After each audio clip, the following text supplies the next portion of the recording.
Les pistes cyclables mal implantées, des aménagements de mobilité durable qui nous mettent en danger. Une vidéo du regroupement des aveugles et amblyopes du Québec. Pour la semaine de la canne blanche, le RAC souhaite attirer votre attention sur un enjeu des plus criants.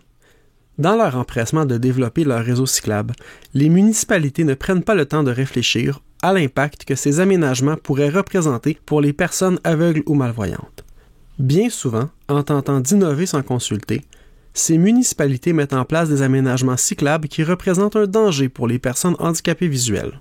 Prenons une rue classique composée d'un bout à l'autre d'une ligne de bâtiment, d'un trottoir, d'une piste cyclable, d'une chaussée composée de 4 voies, d'une zone de plantation, d'un trottoir et d'une ligne de bâtiment. Une municipalité souhaite offrir plus de protection aux cyclistes. Elle décide donc de monter la piste cyclable au même niveau que le trottoir et d'installer une ligne de dalle légèrement plus basse que le niveau de la piste et du trottoir pour indiquer une séparation. Ce faisant, se dit la ville, les personnes utilisant une canne blanche pourront détecter la séparation entre le trottoir et la piste cyclable. Regardons une petite vidéo qui montre le résultat de cette séparation. On voit une personne balayant sa canne blanche sans détecter la ligne de séparation. En effet, pour une personne utilisant une canne blanche, cette séparation est perçue comme une réparation de trottoir ou de l'usure. Ajoutons que sous la neige, la séparation risque de complètement disparaître. Regardons maintenant une deuxième vidéo où la personne est laissée à elle-même lors de son déplacement.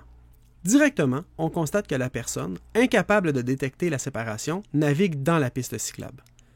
En approchant du coin de la rue, il est possible de remarquer que la piste cyclable redescend au niveau de la rue et maintenant, la personne détecte la bordure du trottoir. Cependant, comme elle pense être sur le trottoir, difficile de comprendre ce qu'elle détecte. En continuant son chemin et comme elle est dans la piste cyclable, la personne n'a pas accès à la dalle podotactile installée sur le trottoir à sa droite pour l'avertir de la présence d'un danger, dans ce cas-ci, la rue. Si la personne n'avait pas été accompagnée lors de son déplacement, elle se serait retrouvée dans la rue sans le savoir. Plus ce genre d'aménagements seront présents, plus les personnes aveugles et malvoyantes seront en danger lors de leur déplacement. Pourtant, des solutions existent. Reprenons l'exemple vu précédemment. Si la municipalité avait installé une bordure plus haute que le niveau de la piste cyclable et du trottoir, cela aurait permis à une personne utilisant une canne blanche de détecter la séparation entre la piste cyclable et le trottoir, tout en empêchant les cyclistes d'utiliser le trottoir comme une voie de dépassement. Lors de l'implantation de ces aménagements, nous demandons aux municipalités de respecter les bonnes pratiques en accessibilité et d'impliquer les associations représentant les personnes handicapées afin de s'assurer de ne pas créer des zones d'exclusion et de danger. Parce que la mobilité durable doit inclure tout le monde.